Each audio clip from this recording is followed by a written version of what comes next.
Povo de Deus, Jason Lopes, Cristão pelo Mundo. Chegamos ontem em Jerusalém, a sonhada cidade, a capital de Israel. E vamos ter hoje, com certeza, uma das experiências mais lindas, vivenciando por onde Jesus passou. Então vai ter alguns lugares especiais que a gente vai estar gravando e mostrando para vocês. Eu sei que tem alguns que estão querendo ver o conteúdo, mas o conteúdo está sendo gravado todo para o YouTube, para vocês verem uma série completa de dia a dia, como é que está sendo aqui a peregrinação, tanto em Israel e por todos os lugares que nós estamos passando.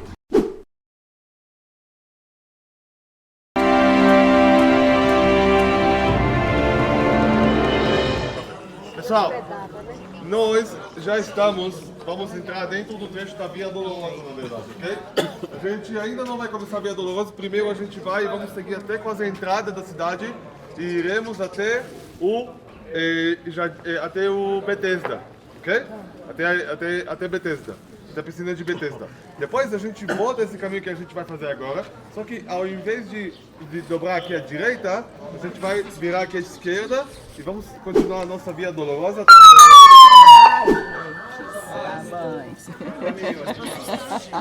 Até que a gente vai sair do portão de Jaffa do portão de Jaffa, que fica um pouquinho lá em cima, tá bom? Mas agora a gente tem mais 5 minutos caminhando até a...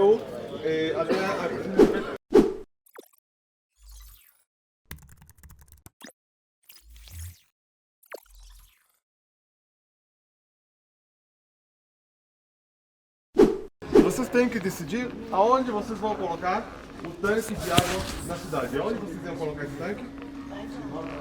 No lugar mais baixo. Mais baixo. O tanque de água mais baixo. Por quê? Porque a água corre, a água desce. E por isso que a gente pode dizer que nós estamos no lugar mais baixo, né, da cidade. Isso é uma notícia ruim para vocês, porque significa que a partir do momento a gente só vai subir, né? Mas presta atenção uma coisa. Quando a gente fala sobre esse tanque de água que a gente vai encontrar, então esse tanque de água é o tanque onde esse portão que a gente chama o portão das ovelhas, se chama assim porque quando, na época do primeiro templo, do segundo templo, os judeus que estavam vivendo aqui levaram as ovelhas, batizaram as ovelhas nas piscinas, nos tanques, e depois levaram para o templo. O templo é mais ou menos à nossa frente, não está muito longe daqui. O próprio templo onde Jesus foi tentado e onde que ele foi tentado 2 vezes por Satanás e onde que ele também expulsa os mercadores da casa do pai dele, né? Todos nós lembramos da história, né? Então, o que aconteceu? Que bom? Tinha que ser quando é o Mike, é ele. Oh, meu Deus do céu. Então, eu botar isso na conta deles, nunca vi. Aí o que acontece? Nós, quando a gente fala sobre o que aconteceu nessa piscina, então, claro que todo esse lugar, vocês vão ver que está escrito em muitos lugares ali, a Santa Ana.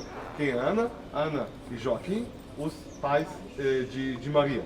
Okay? Então Maria, pela fé pelo menos católica, foi aqui aonde que ela nasceu. Além disso, nós podemos dizer que quando a gente abre o livro de João, capítulo 5, aqui foi aonde que Jesus ele faz um milagre quando ele cura o paralítico. Mas quando a gente vai tentar pensar naqueles milagres que Jesus faz aqui em Jerusalém, e a gente vai tentar contar os milagres que Jesus faz aqui em Jerusalém, alguém pode me ajudar? Qual é o milagre que ele fez aqui? Alguém sabe dizer? O cego, paralítico, né? A gente já falou. O que mais? Cafarnaum. Cafarnaum. Depois que ele... João 5 é o paralítico. Não, capítulo 2, ele transforma a água em vinho. Depois vai falar do vinho. Vamos checar Mas isso é porque a depois, gente vai no tanque de Betesda. eu também posso dizer para vocês que ele também curou a orelha do soldado romano, lembram? Quando veio o Isso, que colou a orelha. e ele cortou a orelha do soldado romano, e o que Jesus faz? Cura. Por que ele cura a orelha do soldado romano? Porque nós temos que entender o que é o significado do Messias. Jesus também sabia disso. A Bíblia disse que naquela noite ele é o único que deveria sofrer. Okay? temos que entender que também Jesus deveria sofrer. E ele é o único que deveria sofrer porque, então por isso, ele cura a orelha do soldado romano. Mas alguma coisa que faz o milagre mais importante, importante dele, Ressurreição. Como? Ressurreição. Ressurreição, exatamente. A ressurreição é um milagre que ninguém durante a Bíblia, ninguém durante a história conseguiu fazer. Então é uma coisa que a gente também precisa lembrar. Mas quando a gente tenta focar naqueles dois milagres que ele fez, quando ele cura o paralítico e o cego aqui em Jerusalém, e a gente tenta pensar naquele paralítico e o cego, a gente tenta talvez lembrar ou talvez pesquisar de onde que a gente conhece esses paralíticos e os cegos de outra história que aparece na Bíblia. E a gente abre o Antigo Testamento e vocês vão ver que tem muitos pontos de referência entre o Antigo e o Novo Testamento. O que acontece é que quando a gente abre a Bíblia, o Antigo Testamento, nós podemos ver que o rei Davi, pai ancestral de Jesus, né? 28 gerações depois de Davi chega Jesus. Davi queria conquistar a cidade das mãos dos jebuseus. Já ouviram falar o nome desse povo? Jebuseus? E aí o que acontece? Os jebuseus vêm para Davi e falam para ele: a gente tão não acredita que você vai conseguir conquistar a cidade das nossas mãos, que para lutar contra você, nós vamos pôr acima das muralhas, quem? Os cegos e os paralíticos. Os cegos e os paralíticos. Como? Aí afrontou de verdade. Agora, a Bíblia também fala para nós no livro de Jeremias que de norte estenderá todo o mal sobre todos os habitantes da terra. Isso querendo dizer que a cidade de Jerusalém é cercada por um vale. E o único lado onde que não é cercado por um vale é o lado do norte, onde que a gente vai terminar hoje, que é a parte do portão de Jaffa. Mas então Davi, ele não vai pelo lado de alto, ele vai por baixo da cidade. Ele passa dentro de um túnel que ele conheceu, que o comandante dele, que não era Urias, era outro comandante. Aparentemente esse comandante ele não mandou para a guerra para levar a esposa dele, só a minha, né? Porque eu me chamo de Urias, né? E ele veio embaixo da cidade com Joabe e conseguiu conquistar a cidade das mãos dos jebuseus. A gente passa 1000 anos desde a época do rei Davi até a época de Jesus. E quando a gente chega na época de Jesus, a gente lembra daqueles dois milagres que ele fez quando ele cura aqui o paralítico e o cego. E presta atenção numa mensagem, minha gente. Presta atenção quando os turistas vêm para cá me perguntam: você acredita em Jesus? E é uma pergunta difícil para mim, porque eu não sou uma pessoa que tem... Eu tenho fé em Deus, mas para mim a fé ela inclui só no Deus. Eu não fico pensando muito nesse sentido da religião ou da fé na minha vida, né? Mas eu acredito que Deus foi aquele criador de todo mundo. Mas quando me perguntam o que eu penso sobre Jesus, e a mensagem que eu, como guia de turismo, estou tentando passar sobre Jesus, é que em todas as histórias que a gente consegue ler, Jesus sempre mostra uma mensagem de amor e uma mensagem de paz. Ele era homem de paz, ele mostra para nós como que nós temos que tratar o outro de uma forma de paz e amor aos nossos parentes, aos nossos amigos, aos nossos familiares.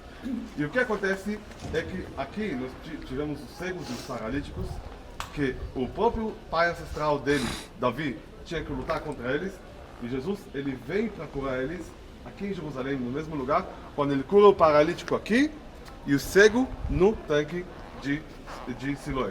E vocês conseguem ver essa coincidência que tem entre as histórias. E realmente tem uma conexão. Tem muitas conexões entre as histórias que aparecem no Novo Testamento e no Antigo Testamento, e não é à toa. Quando vocês leiam o Antigo e o Novo, eu quero encorajar vocês para procurar os pontos de conexão entre os dois livros. Então, quando a gente fala sobre essa história de João capítulo 5, o que acontece é que veio aqui o homem, ele disse para Jesus: quando a água é agitada, não tem ninguém que me leva para dentro da água. Porque naquela época existia uma fé que o primeiro para entrar dentro das águas, ele consegue se curar. E alguém sabe dizer para mim qual o dia que essa cena aconteceu, qual o dia que essa história aconteceu? Sábado. Sábado, como amanhã. Tinha uma festa na cidade também. Sim. é um dia sagrado para nós, os judeus. E como vocês lembram, para quem já leu esse trecho de João, capítulo 5, os judeus vêm e dizem para Jesus: desculpa, como você vai fazer um milagre que na verdade você está fazendo uma criação? Lembram que eu expliquei no ônibus que é proibido fazer criação? Mas presta atenção, como que eu já expliquei, se você está salvando a alma de alguém, se você ajuda a curar alguém, é permitido você, mesmo quebrando as regras do sábado. Porque salvar a vida da pessoa é a coisa mais importante. E isso é exatamente o que Jesus faz aqui, pelo que nós sabemos no livro de João, capítulo 5. Todo esse espaço, minha gente, foi feito pelos cruzados. A gente está falando dos cruzados. Todo mundo sabe quem são os cruzados? Uma palavrinha rápida. Os cruzados, pela liderança do Papa Urbano II, no ano 1099, saíram da Europa. Desculpa, 1099 saíram da Europa numa jornada para liberar o Santo Sepulcro e a Terra Santa das mãos dos pecadores, os muçulmanos. E eles conseguem vir para cá e eles conseguem dominar essa área durante 88, 87 anos até o ano 1188. Só até que depois quem vem para cá é o Saladino. Já ouviram falar esse nome, Saladino? Saladino era o imperador do Egito e ele consegue tirar a terra das mãos dos cruzados. Outra coisa que eu ia dizer, minha gente, que nós estamos aqui dentro da cidade antiga. A cidade antiga ela é dividida entre 4 bairros. Nós temos o bairro judeu, o bairro cristão, o bairro muçulmano. Nós estamos agora no bairro muçulmano. Muro das Lamentações é o bairro judeu. E nós temos outro bairro aqui que é o bairro armênio. Agora vocês vão parar e vão me dizer: pera, Yuri, bairro armênio? O que tem a ver os armênios com Jerusalém? A gente está judeus, cristãos, muçulmanos, a gente entende, mas armênios, o que tem a ver? Os armênios acreditam que eles são os primeiros para aceitar Jesus. Por isso, desde o começo do século IV, ano 301, eles vieram para cá e compraram um território aqui. Só para ter um ponto assim de referência, tem uma mulher americana, armênia, muito famosa, que veio para batizar a filha dela aqui em Jerusalém, no bairro armênio. Quem foi? Kim Kardashian. Exatamente. Você já veio comigo, né, pastor? Você já sabe. Não, é porque eu li isso. Mas presta atenção de uma coisa. Primeiro nós vamos dizer o seguinte: nós temos aqui a primeira e segunda estação, onde que Jesus foi condenado e flagelado à morte. E eu vou perguntar a vocês, minha gente, será que aqui é o lugar onde que aconteceu? Não sei. Ninguém sabe. Não, ninguém sabe, mas com certeza nós sabemos onde que aconteceu. Nós sabemos que não aconteceu aqui. Onde que aconteceu? Do outro lado da rua, essa construção ali. O que é essa construção ali? Fortaleza de Antônia. Ali é a Fortaleza de Antônia, que foi feito pelo rei Herodes. E ele queria homenagear o Antônio, que era aquele imperador romano naquela época. Mas hoje em dia, o que é? Na época dos egípcios, com a liderança do Saladino, ele vem para cá e ele conquista esse lugar e vira esse lugar para ser uma escola de crianças masculinos muçulmanos. Ok? E até o dia de hoje serve como um lugar como uma escola de crianças masculinas, apenas masculinos. E a Via Dolorosa é o seguinte: como que a Via Dolorosa é um termo católico, e aqui também é uma igreja católica, nós sabemos que nós temos vários pontos de vista de onde termina a Via Dolorosa. Onde que começa todo mundo sabe que começa aqui. E também amanhã, quando a gente vai chegar no Jardim da Tumba, vocês vão encontrar com o famoso João Batista. O famoso João Batista vai contar para vocês que aqui, que vocês têm que entender que tem várias visões para esse lugar que a gente chama o túmulo de Jesus. E a Via Dolorosa, o caminho que Jesus faz, é a primeira e a segunda estação. A gente segue para cá e a gente chega até o encontro com a terceira estação. Na verdade, que geralmente os evangélicos, os grupos dos evangélicos, quando chegam para cá, viram aqui à direita e chega até o Jardim da Tumba, Portão de Damasco e todos os demais. Mas os católicos, ao invés de dobrar à direita, eles viram à esquerda. E eles continuam. Terça e quarta estação, onde Jesus cai pela primeira vez. Cada vez que a topografia da cidade muda, Jesus, ele cai. ok? Quarta estação, onde que ele encontra com a mãe dele, com Maria. Agora, por que os evangélicos não seguem todo esse trajeto? Porque não todas as estações aparecem no Novo Testamento. Algumas vêm de algumas cartas que foram escritas para os padres, para os papas, para a igreja ao longo do ano. Então, não tem evidência no Novo Testamento que isso realmente foi parte. Por exemplo, quinta estação nós vamos encontrar com eu não vou falar muito das estações, porque a gente vai passar por lá, por essas estações, mas quinta estação, onde Jesus encontra com Simão Cirineu, e Simão Cirineu ajuda Jesus a carregar a cruz. A gente chega lá, a gente vai aprender um pouquinho quem era o Simão Cirineu. Sexta estação, isso não aparece no Antigo Testamento, no Novo Testamento. Sexta estação, onde Verônica enxuga o rosto de Jesus. Okay? Sétima estação, onde Jesus cai pela segunda vez. Oitava estação, onde fala para as mulheres de Jerusalém. Nona estação é onde Jesus cai pela terceira vez. E o resto das estações estão dentro do Santo Sepulcro. Tudo isso aqui é o Santo Sepulcro. Os evangélicos terminam isso no Jardim da Tumba. Os católicos e os russos ortodoxos terminam isso no Santo Sepulcro. Nós, como judeus, a gente precisa enterrar os nossos amados fora das muralhas da cidade. Agora a gente está dentro das muralhas da cidade, mas Jesus ele começou aqui e ele deveria fazer o percurso para sair fora das muralhas da cidade. Mas presta atenção o que acontece. Quando Jesus passa quando a gente fala sobre as muralhas, aqui nós temos o templo e isso aqui é o começo da primeira muralha, que começa a muralha que foi feita pelo Ezra em Neemias, no século 4 a.C. Conhece Ezra e Neemias? Sim. Já ouviu falar? Israel e Neemias, um era juiz, o outro era juiz, o outro era líder espiritual, e eles juntos conseguiram trazer um grande sucesso, uma grande prosperidade para essa terra após o exílio do século VI.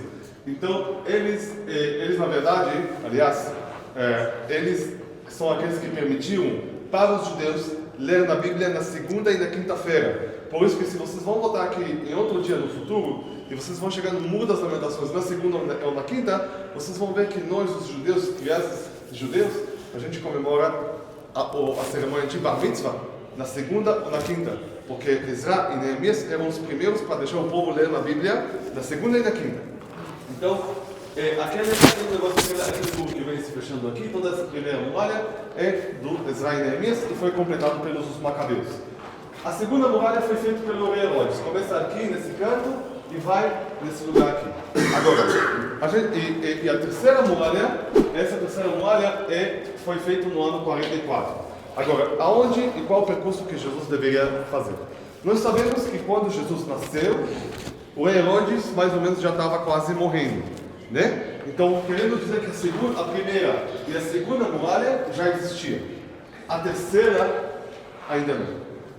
Querendo dizer que quando a gente fala sobre Jesus, e Jesus viveu como judeu, nós, como judeus, enterramos até o dia de hoje os nossos amados fora da muralha da cidade. Não dentro da cidade, fora da muralha. Querendo dizer que Jesus aqui começa e ele tem que sair fora da muralha da cidade. Então, aqui nós temos as piscinas de Betesda, né? Fortaleza de Antônia, o templo, e Jesus começa esse percurso aqui. Se vocês vão prestar atenção, eles até marcaram, né? Até marcaram o caminho, né? E ele passa por aqui, atravessa, esse aqui mais ou menos a Via Dolorosa, e ele chega até, ele sai da muralha por essa parte aqui, e chega até o Calvário, que o Calvário era mais ou menos aqui. Se vocês vão aproximar, vocês vão conseguir ver que eles até colocaram aqui 3 luzes. Tá bom?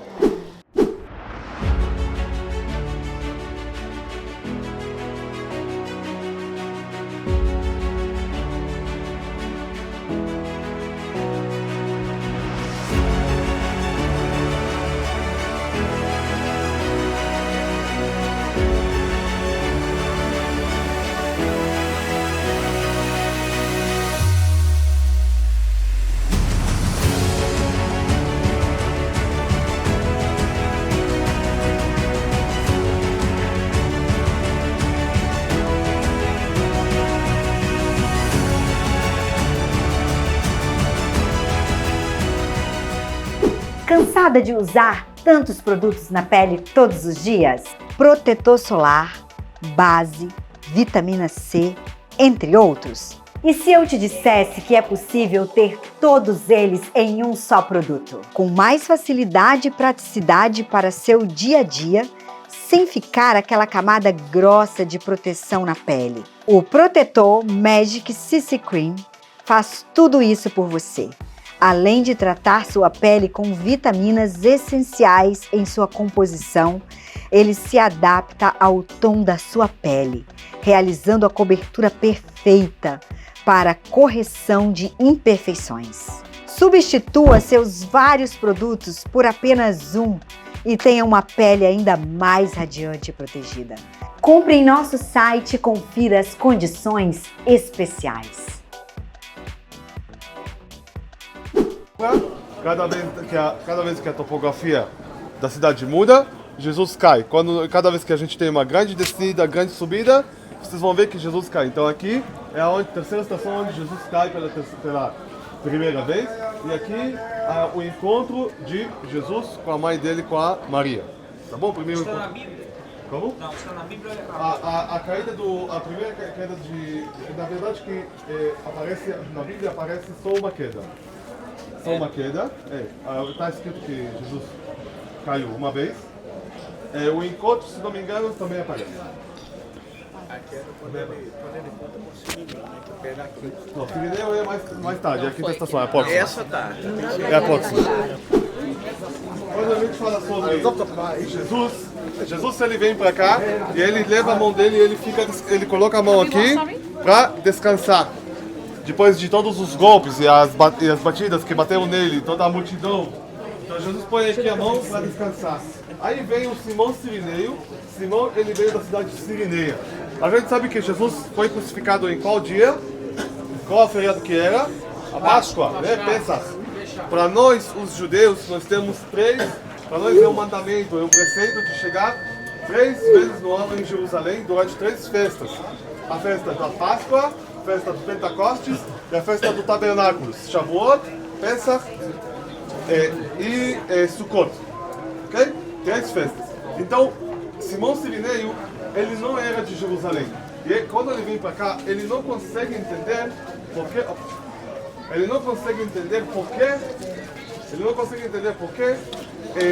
todas as pessoas tratam tão mal a Jesus. Então por isso que ele ajuda Jesus a carregar a cruz. Quem lembra da rainha de Sabá?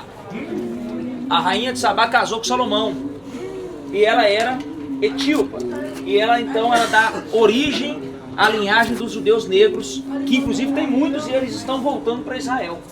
Então, Salomão viu a morena, viu a mulata, apaixonou, ficou maluco e casou. Ele é uma brasileira. No ritual da Páscoa, eles traziam vestes de linho branco, 100% branca. Porque qual que era a visão deles? Bom dia. Qual que era a visão deles? A visão deles era que na hora que os sacerdotes começassem a espalhar o sangue, jogasse o sangue sobre o povo, lá no templo, então era um ritual, os sacerdotes pegavam uma bacia de sangue e jogavam no povo. Qual que era a ideia? Por que eu ia todo de branco igual você? Se alguma gotícula de sangue batesse em mim, era um entendimento de que naquele ano Deus estava me perdoando e que para mim seria um ano maravilhoso. Era um ritual, era uma mitologia, vamos dizer assim. Da onde surge isso? Lá em Moisés, quando Moisés vai instituir as leis, quem lembra que cada versículo da lei que ele lia, ele pegava a bacia de sangue e jogava no povo. Eu não sei se você sabe, mas a lei foi feito um pacto de sangue. Cada versículo da lei que Moisés lia, ele jogava sangue no povo e o povo delirava.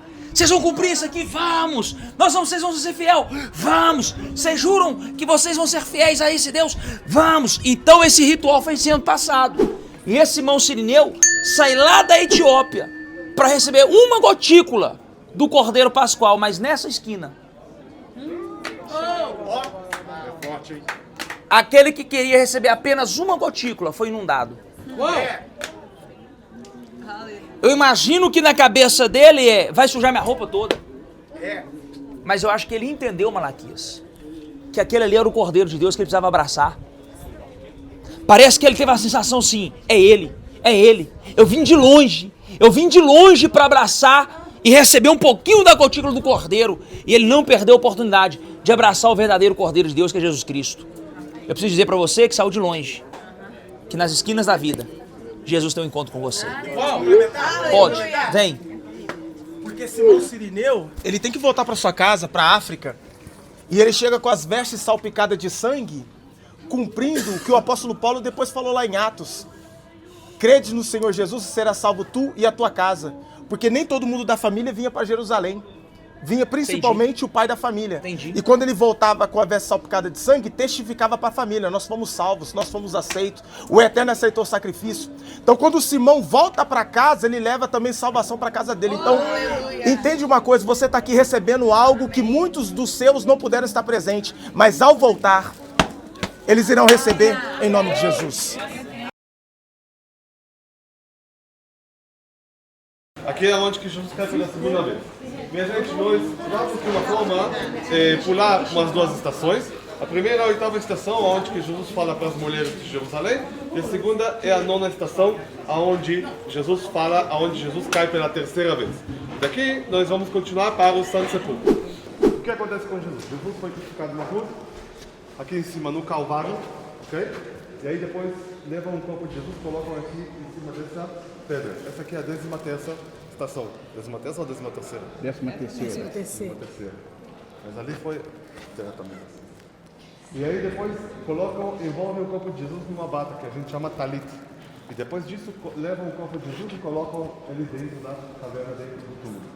Agora eu sei que você talvez um pouco ansioso para entrar dentro do túmulo, mas eu aconselho que a gente faz primeiro visitar a Calvário. Ok? Pode ser? Calvário é aonde que Jesus foi, aonde que Jesus morreu. Algumas coisas. Depois a gente desce e visita o túmulo.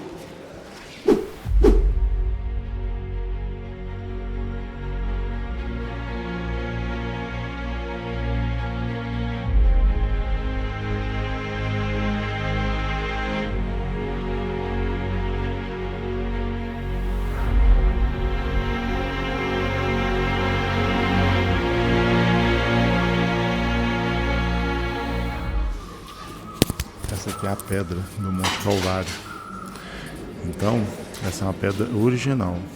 Por isso que a Igreja Católica acredita que é aqui que Jesus foi crucificado.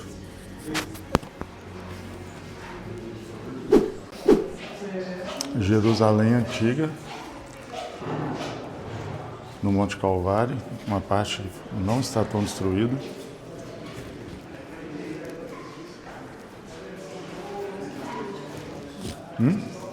Isso aqui é uma igreja católica, né? Que foi erguido em cima de onde eles acreditam ser o local de morte, o local onde Jesus morreu e o local onde Jesus foi sepultado. E aí eles construíram em cima essa capela para poder preservar o lugar. Então, assim, tem muita coisa de construção nova, mas tem muita preservação do que era mesmo da época. A Católica fez algumas mudanças na igreja da Natividade em Belém. Isso foi apenas uma desculpa para eles para começar uma guerra. Essa guerra terminou quando todas as igrejas e todas as nações que participaram decidiram que nos lugares sagrados, na Terra Santa, nada mais pode ser mudado. Então, vai ter que ser uma ordem de como fazer as coisas. Então, como que precisa ter uma ordem? O que acontece? Cada um tem o próprio horário dele de reza, né, de oração. Aí vem o católico, ele reza de manhã, aí ele tem um sino, ele toca no sino, e aí vem o ortodoxo e o armênio, e ele vem para limpar. Ele vem para limpar. O que ele limpa? Não é que o católico deixou o lugar mais sagrado para ele sujo. O que ele limpa? Ele limpa a presença do católico. E a mesma coisa acontece quando entra o ortodoxo, ele toca no sino, e aí passa, venha mais para cá, pessoal, para liberar o caminho. E aí vem o armênio e o católico para limpar o lugar da presença do outro, né? E nessa guerra de 1860, o que acontece é que depois essa guerra acabou, quando nada pode ser mais mudado dentro da igreja, dentro dos lugares sagrados na Terra Santa. E se vocês estão vendo essa escada ali, né? Essa escada estava lá antes da guerra. Como que nada pode ser mudado dentro da igreja? Se você mudar essa escada de 1 centímetro para a esquerda, 1 centímetro para a esquerda, para a direita, é o motivo para começar uma guerra. Eu não estou brincando. É isso mesmo? Aquela escada ali de Aquela madeira. escada de madeira? Ela já está aí desde Isso entre a mesma fé católica. Agora imagina entre o judeu e o árabe e o muçulmano. Desde quando ela está aí? 1860. Minha gente, nós temos que ir pro ônibus porque a gente tem o Museu do Holocausto ainda que a gente quer fazer. Um dos pontos interessantes que a gente está vivendo nesse momento aqui em Jerusalém é o nível de segurança. Gente, Jerusalém para mim já é uma das cidades mais seguras do mundo, de todos os lugares que eu já fui. E lógico que agora a gente está vendo uma segurança muito maior. Então isso só reforça, né? A guerra, ela está longe lá na faixa de Gaza, mas Jerusalém já sempre foi uma cidade muito segura e agora continua sendo mais segura ainda. A quantidade de policiamento na rua, a vigilância. Então, assim, o que eu posso trazer para vocês, fiquem tranquilos, continuar orando por Jerusalém é importante, mas eles estão fazendo com excelência para proteger todos que estão aqui, graças ao bom Deus. Na Rua dos Guajajaras, 558, conheça Confio, a maior e mais completa clínica de saúde e bem-estar especializada em transplante capilar e procedimentos estéticos de Minas Gerais. Chegamos no Mercadão de Jerusalém. Gente, aqui é muita experiência culinária, especiarias. E o interessante, para quem é de Belo Horizonte, é como se fosse o Mercado Central de Belo Horizonte. Para quem é de São Paulo, como se fosse o Mercadão lá de São Paulo. Então a gente vai andar aí para dentro, vamos filmar um pouco, vamos trazer algumas experiências. E olha o volume de gente hoje aqui. Hoje é quinta-feira, né? Hoje é sexta? Hoje é sexta-feira, gente. Olha só, por volta de 1h da tarde, olha o volume de gente na rua.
Vou mostrar para vocês onde está enterrado o Oscar Schindler.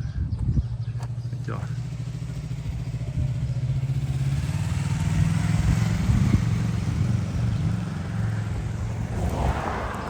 A gente está subindo agora para o Monte Sião. Depois vamos para um bairro judeu.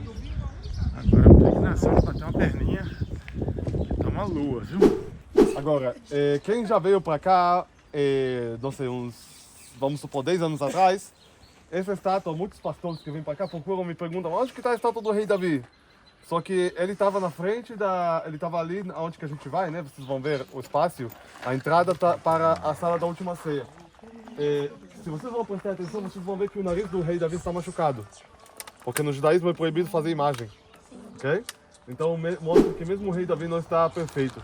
Eu acredito que lá no lugar onde que a gente vai, mesmo a própria estátua, mesmo com o nariz quebrado, ainda não foi suficiente e as pessoas não gostaram da presença de uma estátua ali. Então tiraram, colocaram aqui no lado. Muitos pastores hoje que já conheceram Israel, 10 anos atrás, estão procurando onde que está essa estátua e não conseguem encontrar. Mas vocês viram, né? Particularidade da minha vida. Quando eu morei aqui, eu visitei essa sinagoga, então eu frequentei aqui algumas vezes. E um dia o rabino estava dando uma aula muito poderosa acerca de matrimônio. Era o shiur daquele momento.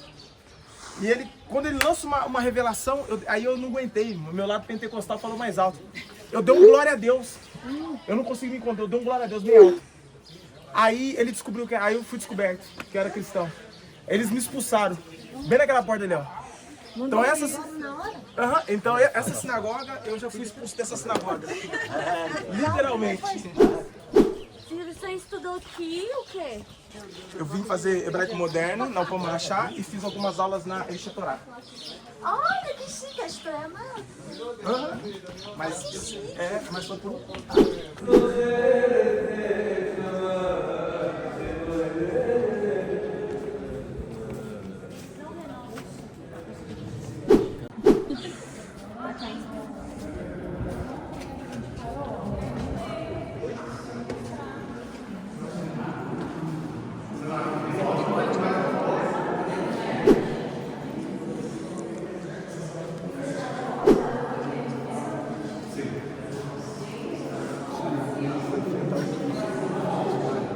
A gente lembra que os cruzados eles vieram 1100 anos mais ou menos após a época de Jesus. Agora vocês vão me perguntar, como que eles sabiam que é aqui? Bom, na verdade eles tinham escrito que isso era o espaço do segundo andar. Mas para ter certeza que era aqui mesmo, a gente não sabe, né? Eles também não sabem. Mas uma coisa que sim eles fizeram, eles decidiram de construir esse lugar acima do... A gente tem um pouco de eco aqui, está complicando um pouquinho. Obrigado. Eles construíram esse lugar aqui acima do túmulo do rei Davi, porque eles queriam fazer a ligação entre o rei Davi e Jesus, né? Que Jesus ele é descendente do rei Davi. Na verdade, que é a minha primeira vez aqui após a guerra, porque estava fechado durante os últimos meses. E aí o que acontece é que quando eles vieram para cá, era uma igreja católica, né? Uma basílica. E aí o que acontece é que os judeus começaram a praticar a fé que o rei Davi está enterrado ali embaixo. Os cristãos aqui é a sala da última ceia, e tiveram conflitos, porque quase é o mesmo complexo entre os judeus e os cristãos. Até que chegaram aqui os muçulmanos, os mamelucos, não malucos, mamelucos, que eles falaram, nem vocês os judeus, nem vocês os cristãos, vamos mudar todo esse lugar para ser uma mesquita. Como que a gente sabe disso? Eles deixaram aqui uma placa em árabe, dizendo que esse lugar virou para ser uma mesquita. Mas a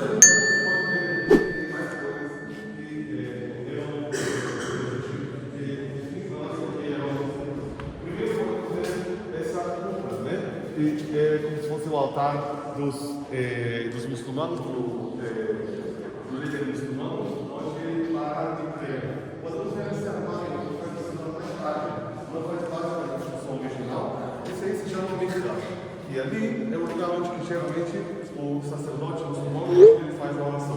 Ele se ajoelha, tem vaga só para o sacerdote, como vocês conseguem ver, e aí ele se ajoelha e faz a oração em direção à cidade de Meca. E claro que a gente tem aquelas janelas, né? Onde tem um ditado em árabe, em cima no meio da janela tem um ditado em árabe, que se chama ashahada, o testemunho, significa o testemunho. Eu vou dizer essa frase, quem vai conseguir repetir essa frase vai ganhar 5 dólares. Pode você. Para você. Vamos lá, mas eu só vou dizer uma vez. La ilaha illallah, Muhammad Rasulullah. Lara Abraham, Lara Haha. 5 dólares, vamos dar. Igual como que Jesus foi o ungido para ser o rei de Israel, também Davi, que está enterrado lá embaixo, foi ungido para ser o rei de Israel.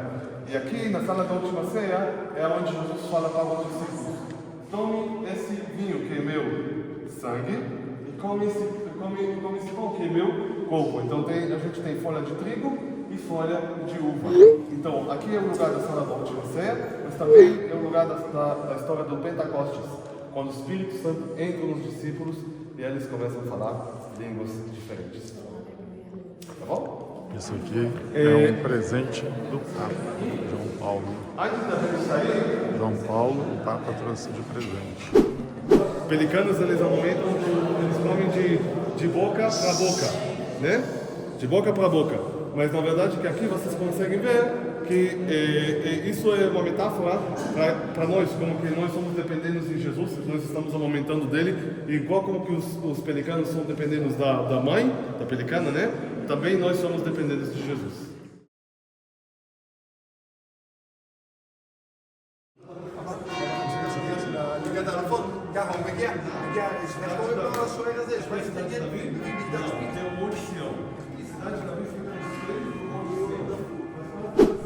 Na Porta de Sião a gente pode ver várias coisas. Primeiro podemos ver que nós temos esse buraco, né?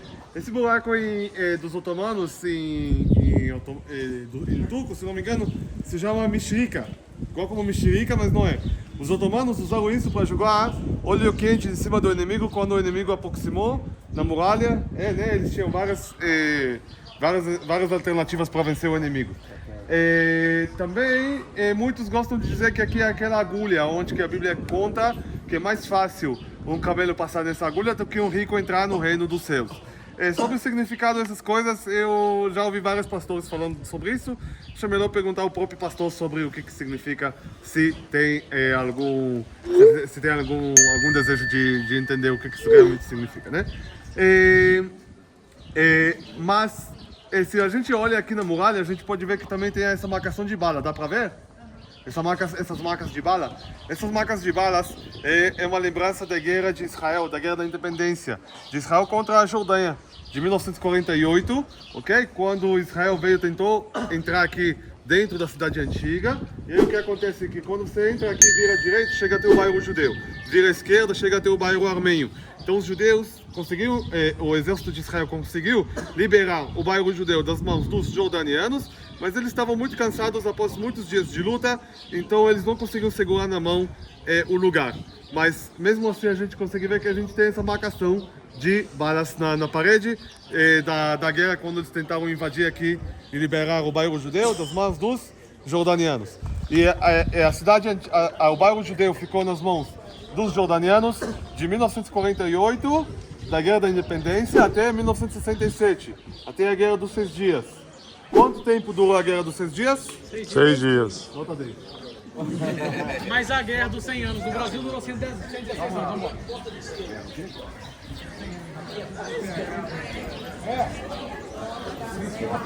Trocadilho.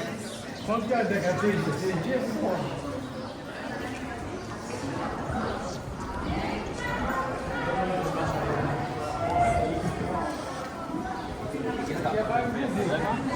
Não é essa praça não, mas não. Cuidado, tá chegando um monte. Cuidado, olha. Cuidado. Época dos romanos. Eles dividiam a cidade do norte para o sul, leste e oeste. Sempre dividiam a cidade. Então aqui é o carro romano, ok? Era a rua principal. O que a gente pode fazer? É apenas fechar os nossos olhos e imaginar que os nossos ancestrais andaram aqui 2000 anos atrás, Jesus, os discípulos. E vocês vão conseguir ver que tem também a divisão para lojinhas, né? Cada um vendeu a própria mercadoria dele. Carpetas, legumes, verduras, frutas, comida, carne para comer, carne para sacrificar, instrumentos musicais. Tudo que vocês imaginam, compraram aqui. Isso aqui era a feira, 2000 anos atrás, onde que também Jesus e os discípulos passaram aqui para comprar o sacrifício para sacrificar no templo. Okay? Eu vou seguir aqui, minha gente, para o bairro judeu. Quem vai com o Lucas para as comprinhas?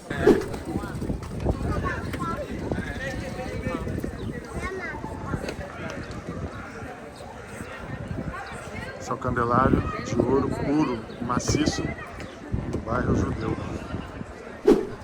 Esse candelabro pertence a um instituto que se chama o Instituto do Templo. O Instituto do Templo está pronto a qualquer momento para construir o Templo de Salomão. Okay? O terceiro templo, E esse candelabro custa $1 milhão, 5 milhões de reais. Ok? E é coberto de ouro maciço. A candelabro original a gente não sabe o que é. Ah, sim. Esse aqui pertence ao Instituto que se chama Instituto do Templo. Eles estão preparados para o Messias chegar. Como assim, uma réplica, esse aqui vai ser usado no templo no dia que o Messias vai chegar. Essa muralha é a muralha de Ezequias. Quando a gente fala sobre qual era a cidade mais importante no século 8 para os judeus, vocês podem me dizer, é Jerusalém. Mas na verdade que a cidade mais importante era Laquis. Como que a gente sabe disso? No século 8, os assírios né? Eles vieram para atacar a cidade mais importante, que era Laquis. Acabaram com a cidade de Laquis, que também fica na Judá. E aí o que acontece é que eles querem acabar também, eles querem vir para conquistar Jerusalém. Quem está aqui é o Ezequias. E o Ezequias, ele sabe que ele tem que fazer algumas obras para conseguir se proteger das mãos dos assírios. Então ele faz duas coisas. O primeiro, ele sabe que a primeira coisa que os assírios vão procurar é água. Então ele leva as águas de fora da cidade para dentro da cidade. Isso é uma coisa que ele faz para dentro da cidade de Davi. Até o dia de hoje existe o túnel de Ezequias. E outra coisa que ele faz, ele construiu, ele desmontou todas as casas que estavam aqui na área. O livro de Jeremias conta para nós o seguinte: de norte estenderá todo o mal sobre todos os habitantes da terra, querendo dizer que nós estamos do lado norte. E aqui é o lugar mais fácil para poder atacar os cidadãos que estavam aqui. Por isso, porque dos outros lados só tinha vale. Então, por isso, o que ele fez? Veio para cá, desmontou todas as casas e construiu uma muralha, levantou uma muralha, chegou mais ou menos aqui, a esse nível. Dá para ver que tem uma sujeira na parede? Uhum. E a sujeira termina em algum lugar, né? Chegou até ali, a muralha chegou até ali. Então, o Ezequias, ele conseguiu se proteger das mãos dos assírios, e muitos acreditam que isso, de uma forma, o que deu aquela grandeza, aquela fama para a cidade de Jerusalém.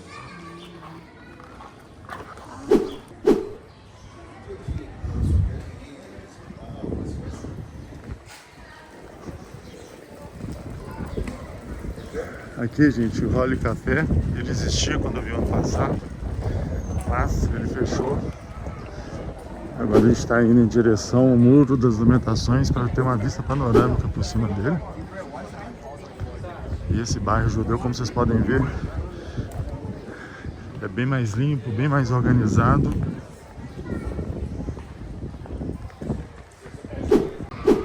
A vista do Muro das Lamentações por cima, gente. Aqui é tipo uma cobertura, né? Uma vista panorâmica para vocês poderem ter a visão.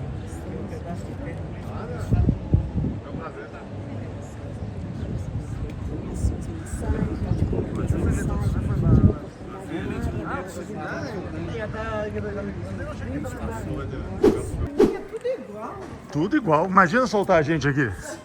Isso é um labirinto. Um labirinto. Um labirinto. De acordo com as informações de alguém, estamos no Líbano. Líbano. Todo mundo com mala, ó. Todo mundo fazendo compra. Olha que bonitinho, ó. Estamos puxando mala, gente. Dizem que não ia gastar nada. Estamos comprando mala, ó. Olha só, estamos comprando, ó. Fazendo compras, ó. Que é isso, viu? Que nível. Essa aqui, gente, é a melhor feira para poder fazer compras, hein? A gente sai no portão de Jaffa. Então, pega essa dica para quem vai vir aqui em Israel para poder fazer compra. Aqui está o portão de Jaffa.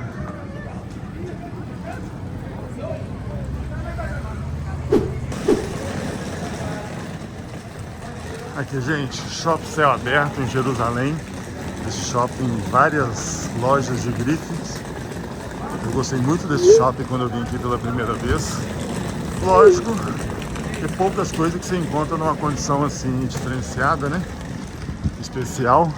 Mas vale muito a pena vir em Jerusalém e conhecer esse shopping. Essas artes aqui, ó, são feitas pelos alunos da Faculdade de Israel. Todas estão à venda. Olha que legal.